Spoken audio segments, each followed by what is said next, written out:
Does anyone else not have any idea what they're doing here? Because today, if that's you, we're going to do a little bit of a how to play here, and there's a lot to go through. So how we're going to structure this is I'm going to play 1 month of basic play, and we're going to explain everything we're doing, and we're going to let the gameplay sort of organically introduce us to concepts as we need them.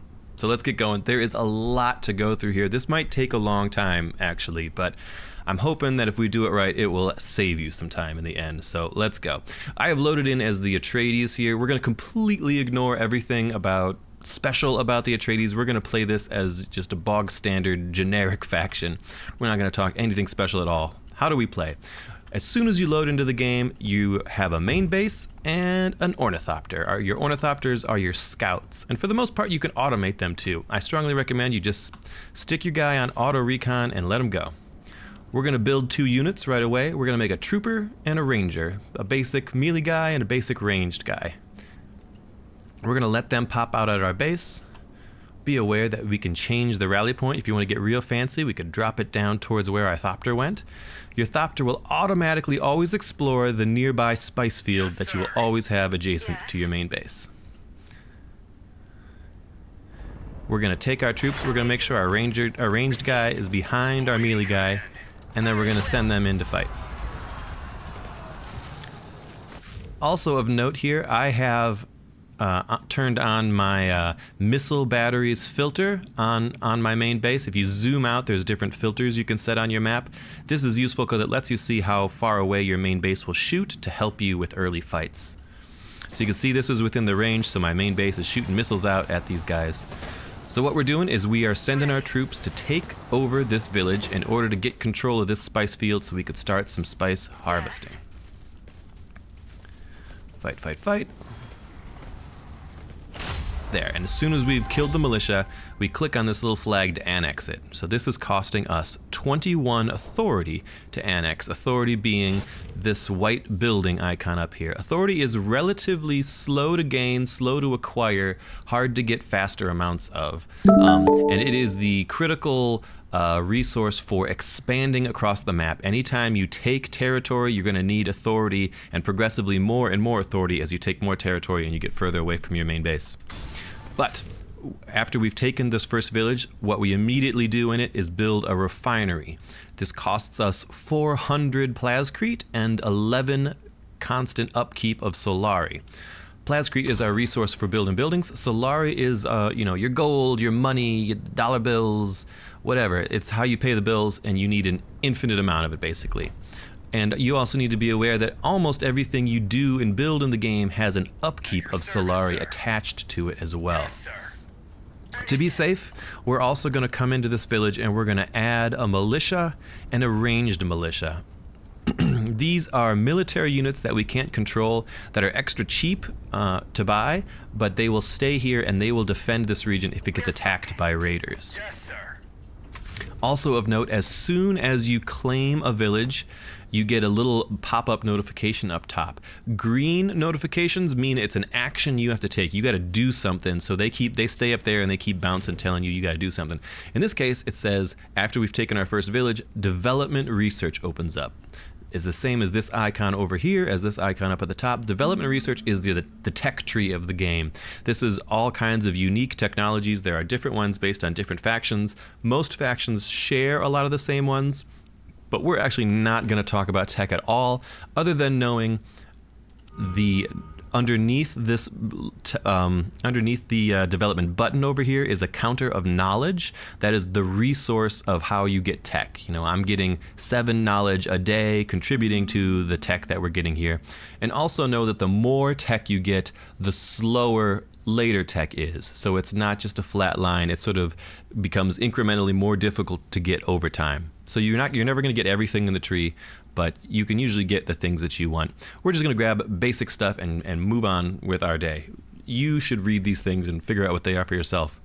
Slight caveat, the only thing I think that is critical in this entire tree is the third column of red stuff, which increases the amount of military units you could have on the field. Literally everything else I think you could argue about. third column of red stuff is critical, but even then, you don't got to worry about that till like month 4 or 5. Where were we? We just took our first town. We are building a refinery in it. We have ourselves 57 authority. We got to figure out something else to take. So we sort of zoom out and we look. Let's make another ornithopter. We should have done that right away. We want 2 or 3 of them, actually. We zoom out and we look at the map. And the first thing we look at really for the stuff that is adjacent to us are these special resources in these lands around us. Each of these the map is divided into these little provinces, basically. A province is sort of everything in this little white circle, and every province will have exactly 1 village in it. The village being critically the place where we build buildings and get resource production from, for the most part. Whenever you training units will always be done basically out of your main base, but the resources that you get are from the villages on the map. So we are looking for the best way to get more resources, and the easiest way to look at good stuff is if they have a rare element or what is it called, like a resource associated with them. If you look at this village over here, there's no. Also, let me back up for a second. I have the I button pressed here, the economic filter. I recommend you turn this on. It lets you see at a glance rare resources and wind and other stuff that might be on a village. So we have that turned on so we can look at it easily. Down here we could see this place has 4 wind and some rare elements. This place has 5 wind and nothing else. Places that have nothing we don't care about as much. Places that have rare things are good, and I'll show you why. We'll go fight this guy and we'll take it. This rare elements says it allows for the construction of a processing plant. If you are in a region that does not have rare elements, you cannot build a processing plant. So we'll look at that once we take this over. Over here we can see our harvester is finished, or rather our refinery has finished being built, which immediately creates a harvester for us, and we need to manually say deploy on our harvester. A little carry-all ship drops in, picks him up, takes him out to the spice field, and he will start mining spice for us. We're going to annex this other base that we took over here. That takes a couple of days of in-game time. If you see up in the right corner here, it is currently day 8 of month 1 of the year that the game takes place in. So a day is, I don't know, it's hard to say, 20 seconds, something like that. You can see this little bar underneath ticking over, and that's 1 day. But back to our spice harvester. So this guy down here is currently harvesting us 28 spice a day. So what is spice? Spice is money and a degree of power. So if we look up in the top left corner, we see we are getting that 28 spice a day up here. And we have this little bar here, this little slider bar we can actually grab and drag up and down. And what we're doing is we are identifying our spice income to go to either selling it to the Chome company to get a certain amount of daily solari, or we are sending it to our stockpiles to just hold and keep. And the reason you stockpile it is because every 25 days of game time, you are expected to pay the taxes on your spice income. This will go up over time, also tied to how much spice that you're making. It's really critically important to pay your spice taxes for a lot of reasons, which we won't exactly get into right now, but you need to be stockpiling enough to pay it. When you mouse over the Imperial tax here, it'll tell you the contract, which is what you expect to pay, the remaining time when you'll have to pay it, and the expected stocks below. So that green number, the expected stocks, is the game extrapolating, okay, you're making 28 spice a day, it's going to be 17 days for now before you pay the taxes. After 17 days, we expect you to have this much spice available. That's important because it lets you sort of see in the future if your current rate of stockpiling is going to be enough to hit your taxes. You always want that expected stocks number above. See, it even turns red if it looks like you're not going to hit it. You want that number green. You want it above what you're going to have to pay because you always want to pay your taxes. It's very important. What the Chome part says up here, this plus 44 is saying selling your spice is paying you 44 solari a day. You are currently trading 1 spice for 2 money. This will fluctuate over time. Every time you pay your tax, this number will change how much they're going to give you. So sometimes it makes sense to be putting more in your stockpile, and sometimes it makes sense to be selling more when your rates are good. But you're going to eventually forget about it and miss your tax, and you'll feel bad. So try not to do that. And that is one of the critical ways that we are getting Solari to pay for all kinds of other stuff. We finished another ornithopter. We're going to just send him out to explore, turn him on auto recon, and we're going to make a third one. After our refinery finished at our first base over here, we got another slot to build more buildings. Typically, most people have 5 slots in each region to build buildings, and unlocking later slots will also cost us plascrete, which is this second resource along our top here. Plascrete is used almost only for building buildings and unlocking slots to build new buildings. It doesn't really have any application outside of that, but you're going to need a ton of it in order to build stuff. So it is very important to get plascrete up early. It is also important to watch plascrete because the stuff that makes it, these plascrete factories, are very expensive to maintain. See, if we build this one, it says it costs us 18 Solari a day, and it gives us 10 plascrete a day. It also sucks up 2 water to maintain. We'll talk about water a little bit later. But we still want one in our first base here. And also a critical thing to look at in bases, which you probably always want to do, like a refinery and a plascrete in your first village. But you want to look at this village quirks line here. So this says every village will have 2 quirks.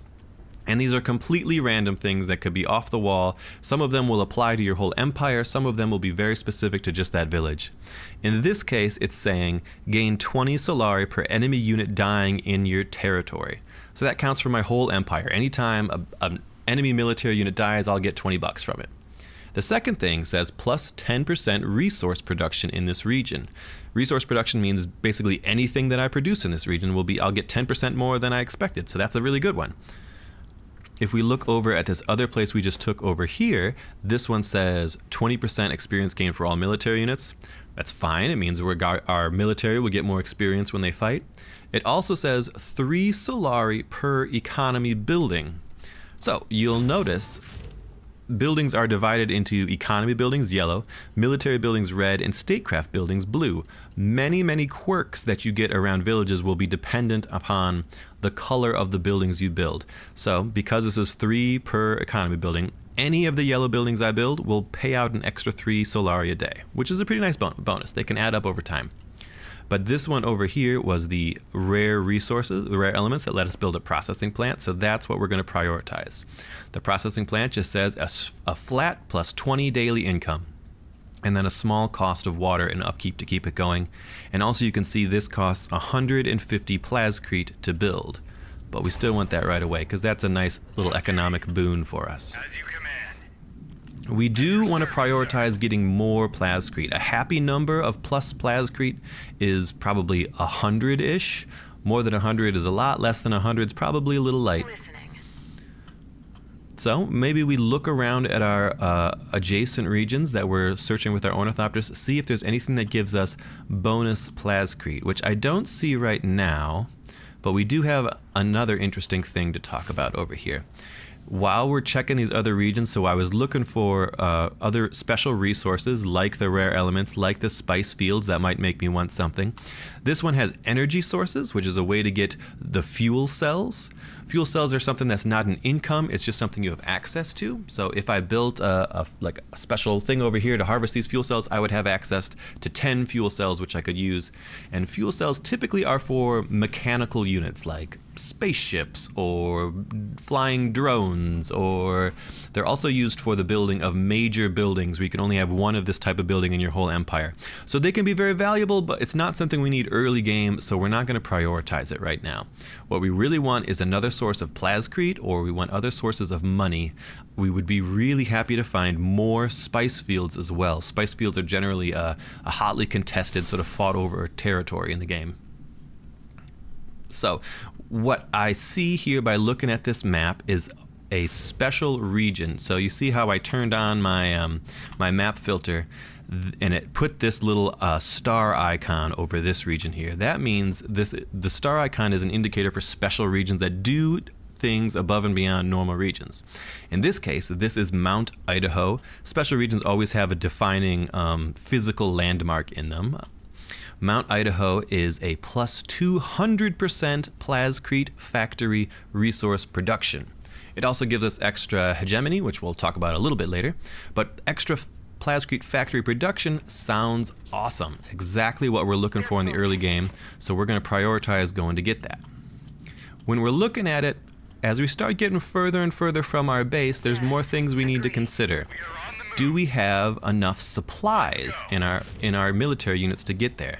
You can see on military units they have this count of supplies. Supplies is determined by the amount of non-used water we have access to. So we make 20 water base, and we're using up currently 6 of it as upkeep for buildings that we've built in our empire. Well, the leftover water then contributes to us having 120 supply in our units. Ready. Yes, sir. Yes, When you're sir. in your own territory with your military units, your supply will be fine. As soon as you step outside of your boundaries, the supply starts dropping. If your supply ever drops to 0, then your health starts dropping, and rapidly. So that is one way to limit how far you can project your power. You can't just march across the map and attack someone else, right at the beginning of the game, because you don't got enough water to get there. There's ways to increase your supply via special missions and operations and things, and there's lots of ways to get more water in the game too, but it is a thing you need to pay close attention to. If I wanted to take something that was extra far away, if I wanted to walk through this land and get the land behind it, I might not have enough supplies for my guys to get there. Or we might get there and then we run out of water before we can beat the militia and we'll all die. So we got to watch that.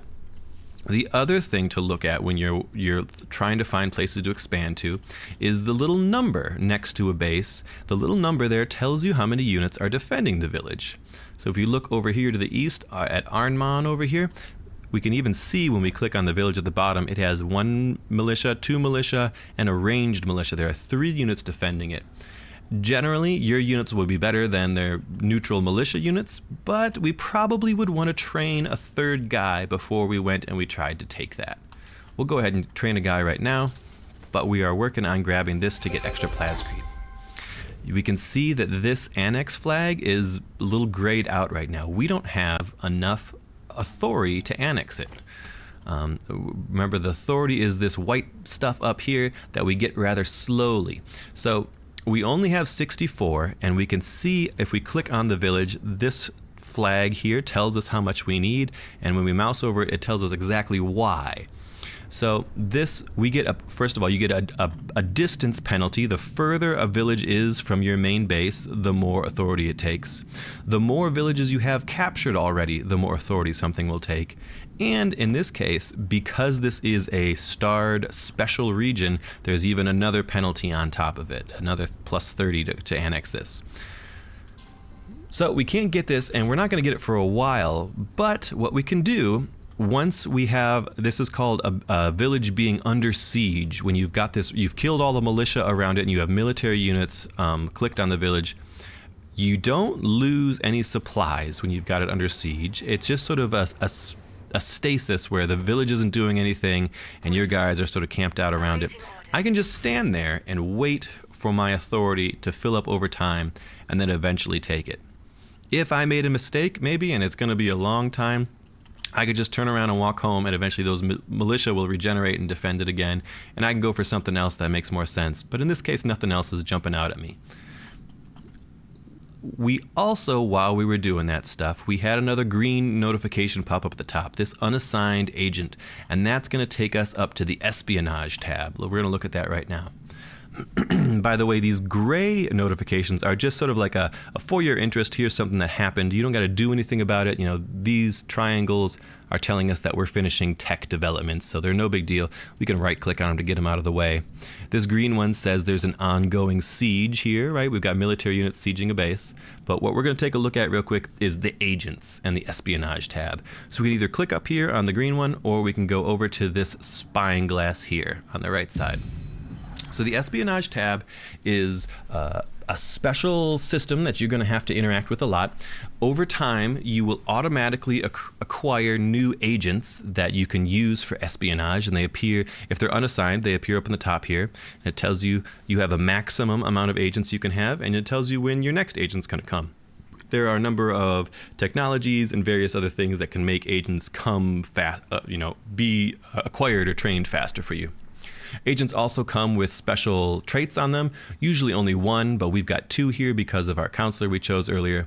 And the traits just are usually a relatively small bonus to something. You can read them yourself when you get them. What we're going to do always with our very first agent was we put them on Arrakis. We put them on Arrakis because each of these different things, each of these different little places we could put agents do a different thing. For Arrakis, it says each agent increases the authority gain by +1, right? That rare resource that allows us to annex territory. We like that. And also, uniquely, the very first agent on Arrakis allows us to resolve certain discoveries. So we'll look at that in a second. Before we click out of here, though, we can see if we put agents on the Chom, they would generate money for us. If we put agents on the Spacing Guild, they would generate the manpower resource this red circle with a white guy in it. That's what we use to train militia, to train more military units, things like that. And finally, the Landsraad option would acquire the blue influence resource for us that we will use in the political part of the game that we'll talk about in a little bit. Alternatively, you can click on this faction button over here, and you can assign agents directly to the other factions that are in the game. When you up your information levels on them, you'll be able to see more about what they have and what they're doing and what they've built. And eventually, if you build up a lot of infiltration levels, you can use a special mission to try to assassinate someone.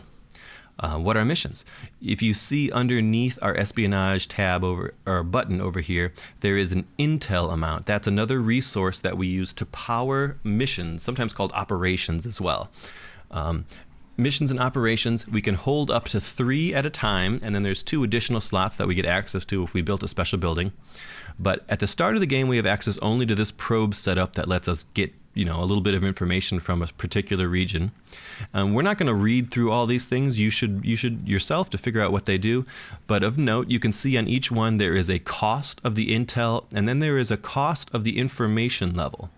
So when I put this guy on Arrakis here, if I unpause for a second, this orange bar underneath will start climbing up. And this orange bar will fill all the way up, and then it'll move up to level 1. That means we have 1 information level on Arrakis. And if we did that, we can see this little Arrakis symbol here corresponds to the symbol over here. If we had 1 information level on Arrakis, we would have access to be able to use this defense sabotage mission. If we had a second person in here, it would keep climbing up to a 2nd level, and then we would have access to something like the decoy thumper operation, which requires level 2 in Arrakis. That's what those little symbols mean. Lots of different operations require different information levels in different stuff. You can play with those on your own. Intel is sometimes a tricky thing to get. You can get it in a number of different ways, usually via villages. And the most common way is in a village that is adjacent to enemy villages. You can build a data center to produce intel. All right, back to our map. We've put our guy on Arrakis, and the other thing that it said there, right, when we put our agent in, was can be used to resolve discoveries. What's a discovery? So around our map are called points of interest. These little black background, white front, little green outline there. These things are points of interest around the map that basically serve as little resource caches for us.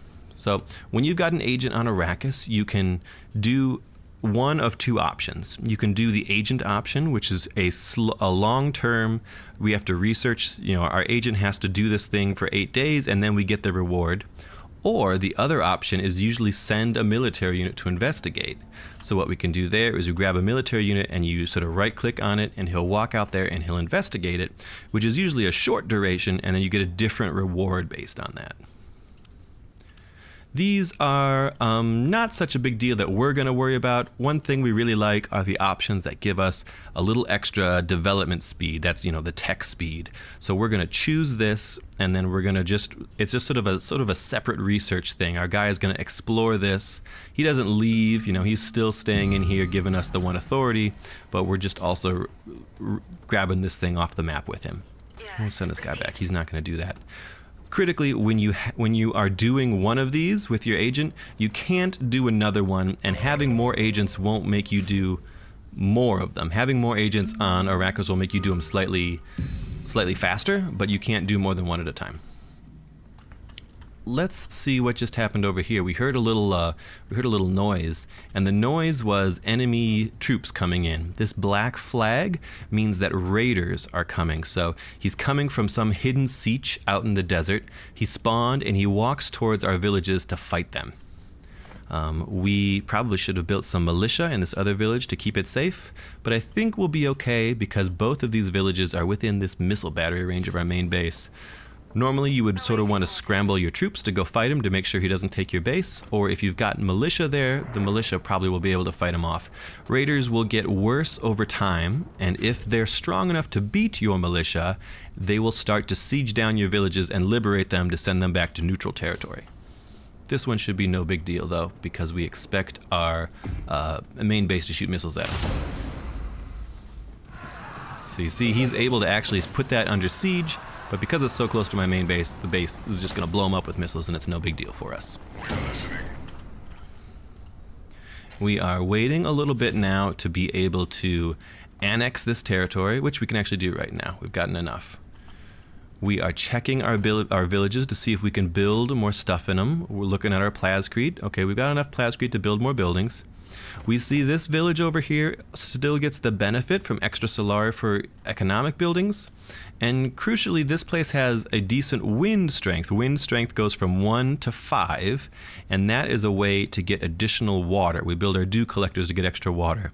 Because 4 is pretty good, we build a dew collector there, and since it's a yellow building, it'll pay us out a little extra money too.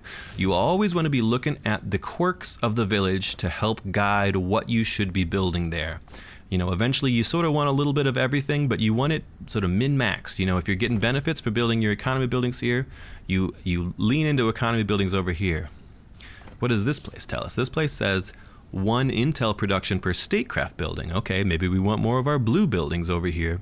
It also says plus 20% economy building resource production. Well, that's nice too. Maybe we want more economy, but we want our blue and our yellow buildings over here, and we need to find a place to build some red buildings too, because we likely need those to get extra manpower to make extra troops. You can see we've finished researching our tech. We could keep researching more tech, but we're not going to worry about it too much. We're just trying to take this so that we can get extra plascrete up, because we want to keep building in our bases. We'd finished building in that first base we took, and now, in order to build more stuff, it's going to cost us plascrete to open up a building slot. We're going to do that. It's going to cost more over time, but for now, we still like that. Importantly, early in the game, we probably want another source of manpower, so we're going to invest in that. Manpower, again, this red resource that allows us to train more soldiers. We spent 40 of it to make another heavy weapons squad. We spent about 20 of it to put more troops in here. But you see, we're only making plus 4 right now, so it's going to take a long time to replenish. You see how it just goes negative here. It's because your manpower is also used to heal your injured soldiers. If someone's wounded and standing near a village, they will heal over time, spending manpower to do so. We took this village, and the reason we took it because we wanted to get extra plascrete from it, right? So if we look at this plascrete factory, because it's in the special region that gives us extra resource production for plascrete, because it's got plus 20% for economic buildings, we can pull out 32 plascrete a day for that same 18 Solari a day upkeep. It's a huge benefit for us, a great sort of economy boost there. And just to be safe, we'll put a couple militia there too. Received. Got another ornithopter. We'll send him out to work. And we see a notification that the Landsraad is going to start in a couple days. The Landsraad is the political part of the game that kicks off every 20 days. When the Landsraad kicks off, it pauses the game and it sends you to this Landsraad screen. Typically in multiplayer games, you have a countdown of, you've got 30 seconds to enter your votes or whatever kind of thing. But let's talk. Right now we're paused and we can look at it. What do we see here? These three things in the middle are the different motions that are up for vote. The Landsraad is the galactic senate, basically. It's where the minor and the major houses convene to do political matters. So we have research investments that says all factions will either gain faster economy developments, so we can support that, or we can oppose it. And if we do so, we want to add an amount of votes to how much we support it or how much we oppose it.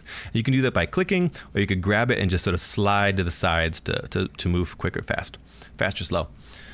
Also of note on this one, we see there's an icon in the middle of the picture, and if we mouse over that, it says this one in particular is dear to the minor houses. If this resolution passes, everyone who voted for it will gain 10 Landsraad standing. Now, the icons are easy to miss when you're looking through stuff because there's a lot going on this page, but you definitely want to mouse over them and look at them.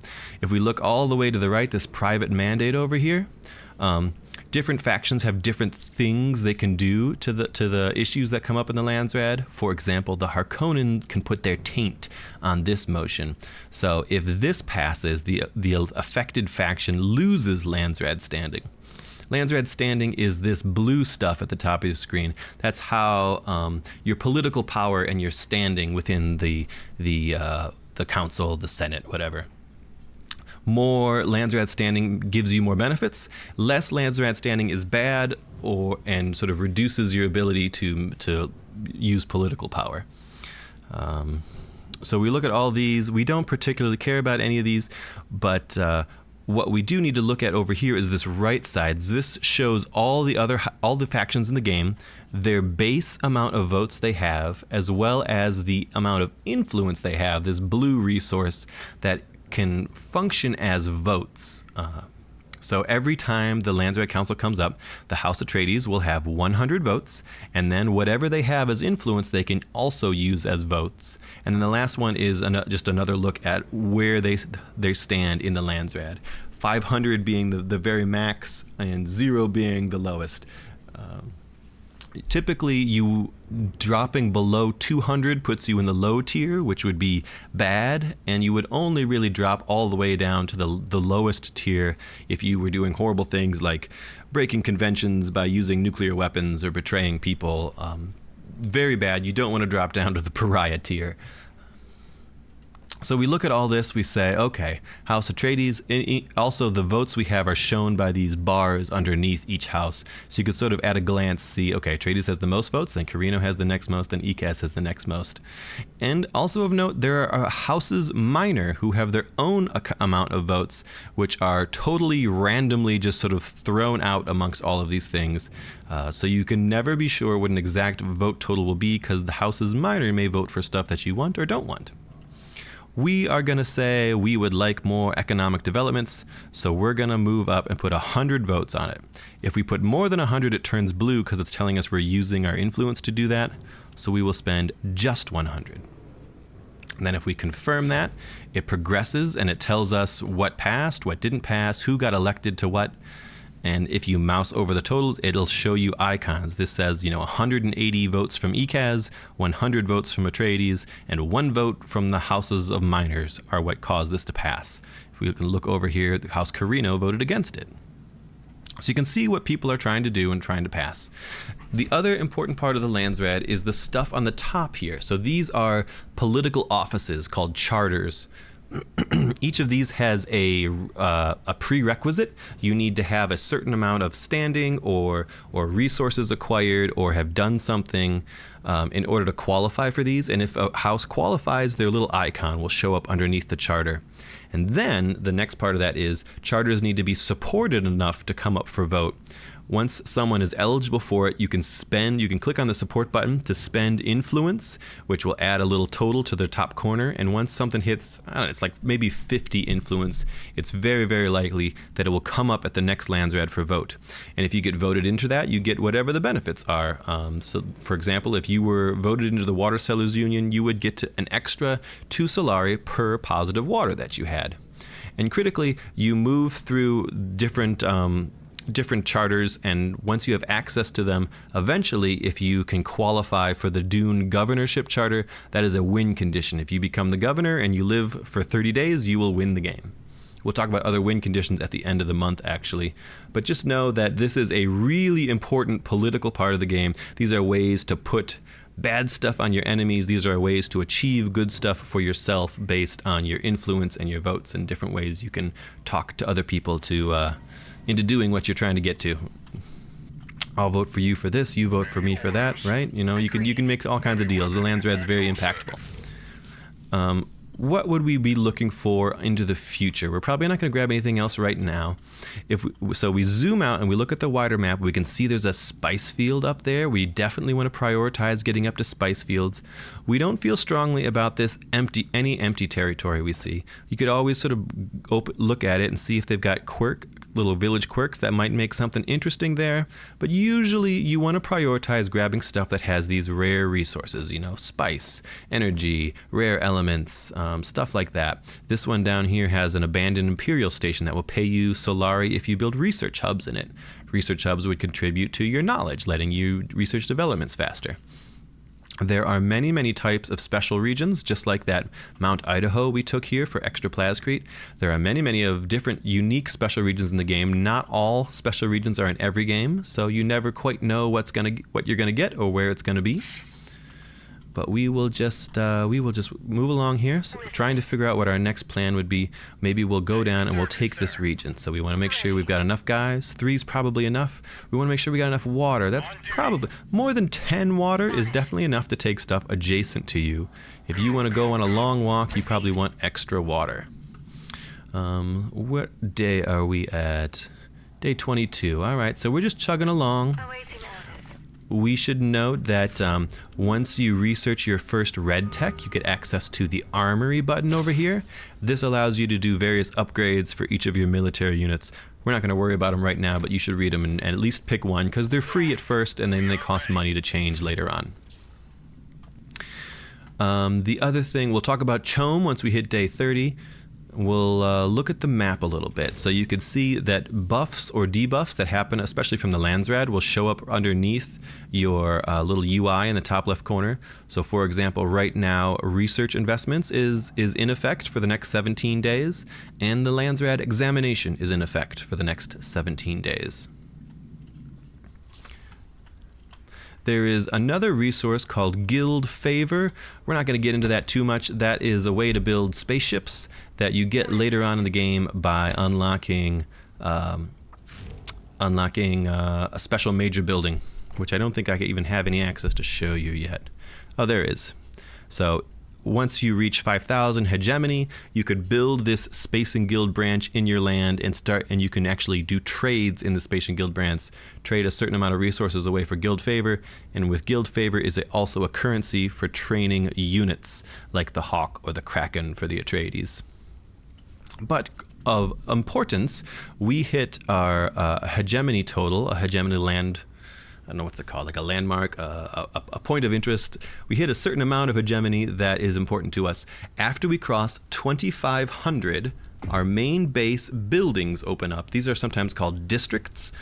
And you can see here we have different factions have different types of options of how to build things. The Atreides have a 1, a 2, a 3, a 2, a 1, and a 1.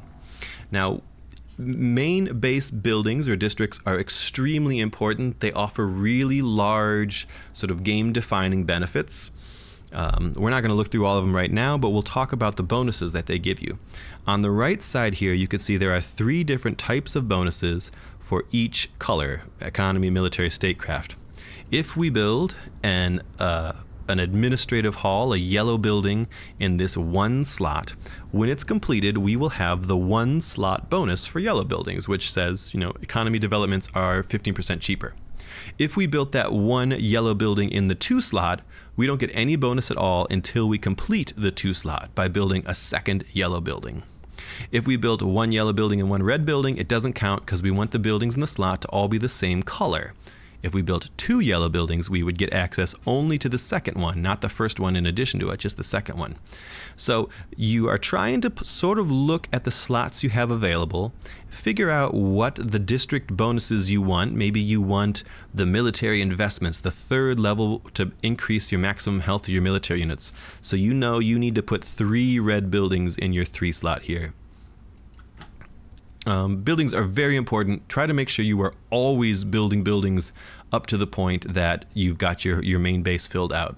One of the reasons that lots of plascrete is so very, very important. We can go back down here to Mount Idaho, and we can look at what else we want to put in here. One really interesting choice is actually, oftentimes folks will have a building called the investment office that says quirks are applied an additional time.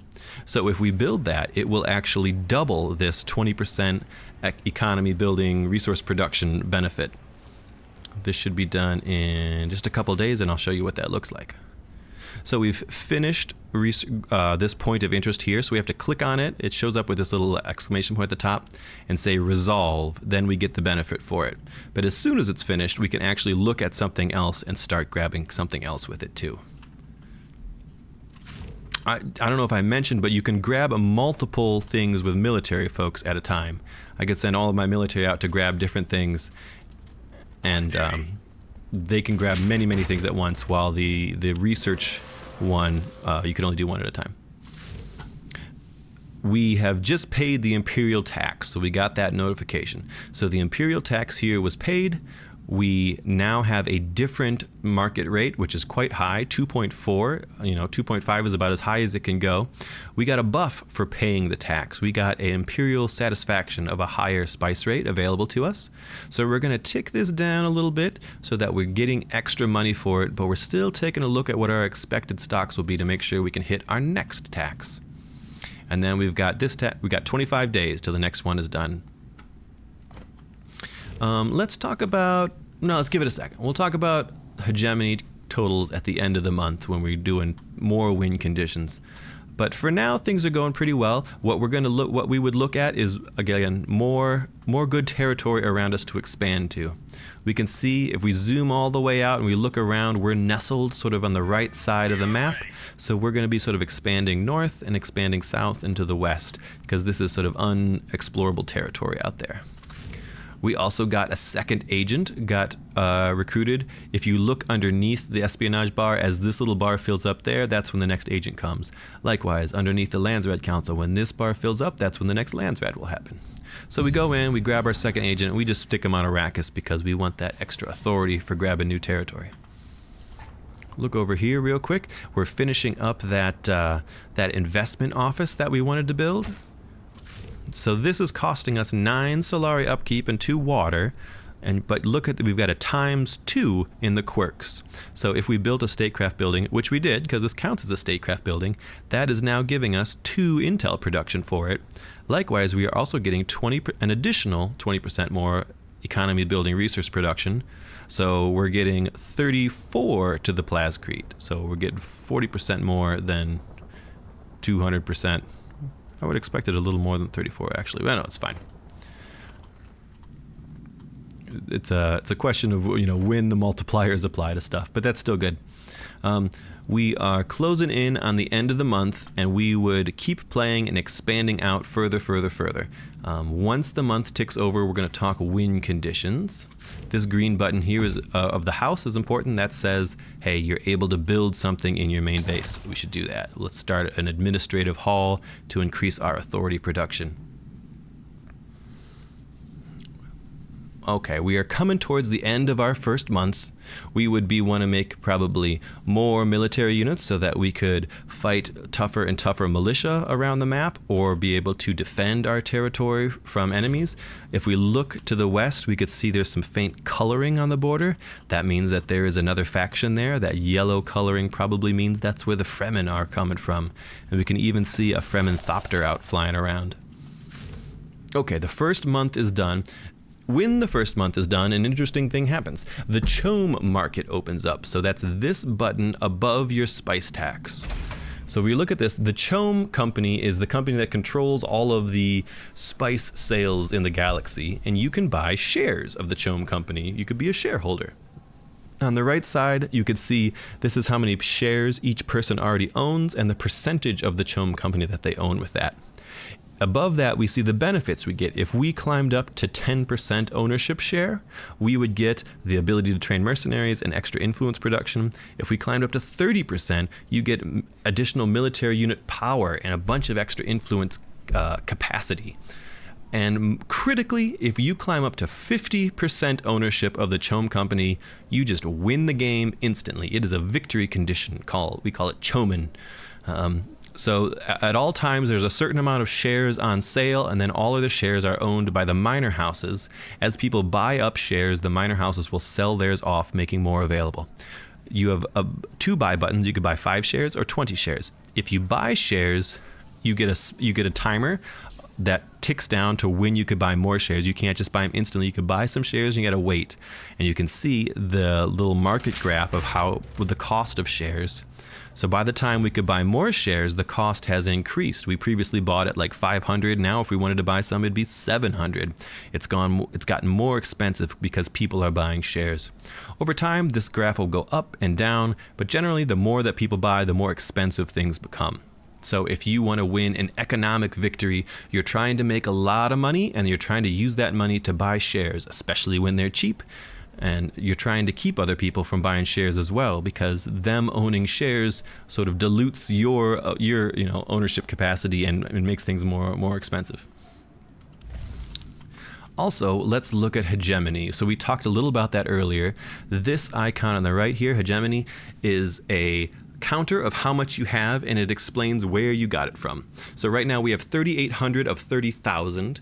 Where do we get that from? It says we control 3 regions for 1,800. So we have 3 different regions. Every region in the game gives you 600. And then we also control a special region bonus of 1,000. Because we have this starred special region, all special regions, no matter where they are in the game, if you control them, say, they give you an extra 1,000 hedge on top of the 600 you would normally get from them. And then below that, we can also see we've fulfilled the spice contract. Because we paid our taxes, we got a 1,000 bonus of the spice contract. So you could sort of think of paying your taxes as a timer on the game. Eventually, everyone will be paying their taxes, and paying your taxes will add more hedge till somebody, the very first person to reach 30,000, ends the game and wins a hegemony victory. Hedge is probably the most common victory condition that we have in the game. It's the most likely because you'll get a lot of it just by expanding out into the map. You'll get a lot of it just by paying your taxes. And if you're able to sort of, bully your neighbors and take some territory from them, you might be able to just push your way up towards victory. We talked about operations. In addition to the operations living in, the espionage tab, you have this little shortcut to them up here as well. You can prep things like a probe setup. What else haven't we talked about? We've talked about ornithopters. We want to be aware that they cost money, right? To make a new ornithopter is 300 solari and 5 solari a day. Down here at the bottom are training units. We want to be aware that training units costs an amount of manpower to train initially, and then also a daily upkeep as well. Maybe you've gotten 5,000 hegemony and you really want a fancy warden. Well, a warden costs 18 solari a day, and a trooper costs 9, right? You got to weigh these kind of economic concerns. It's real easy to bankrupt yourself if you're not being careful about things. You always want to check out your green notifications at the top of the map. We have a trade request, actually, so we didn't talk trade. So you can see the different factions we have in the top right corner.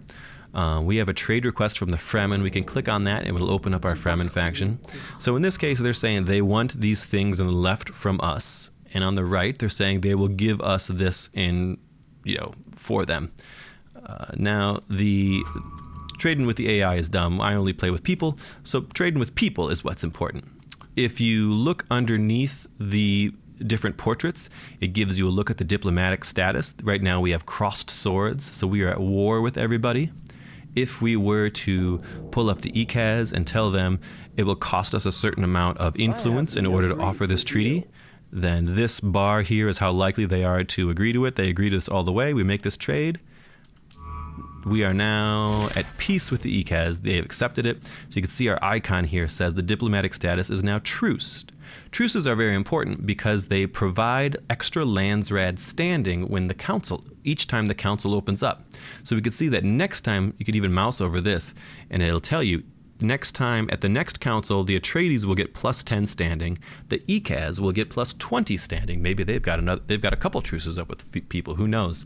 But that is a prime way to gain better political standing, to make yourself available for charters, political offices and things, and to climb up to the higher rates of Landsraad standing to give you better empire-wide bonuses, which are usually things like more influence or better rates at buying CHOAM shares, things like that. And that's our first month. That's what we're going to do. Also of note, after the first month, you get, and every, I think it's like 50 days afterwards, you get a quest. So to these things that pop up on the left side. So right now we've got a renowned merchant quest. These are pretty self-explanatory. They say, do this thing and we'll give you this thing. There's always two options. Do this one or that one. You can claim one or the other.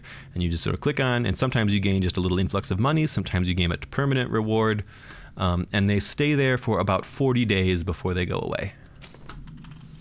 There you go. That's 1 month. From there, you go forth and conquer, right? Maybe we'll come back with an intermediate guide, a month 5 guide or something someday. But that's your first month. You want to be taking territory. You want to be claiming it. You want to be building stuff in it. You got to manage your economy. Make sure you're not going poor in the Solari. Make sure you're getting enough plascrete to build the things you want. Make sure you're getting enough manpower to train the soldiers you need to protect yourself. Make sure you've got enough water so that when you leave your territory, your guys don't all die of thirst. Oh, there's a whole lot going on, folks, but that is a good way to get started. I hope that's helpful. If you've got questions, drop them down below. We will probably be doing some more guide content like this in the future because Dune is doing great. We've got a lot of new players. I've seen a ton of new faces lately in multiplayer games. I hope you will join us as well, and I'm looking forward to seeing you there. Thanks for watching, everybody, and have a good one.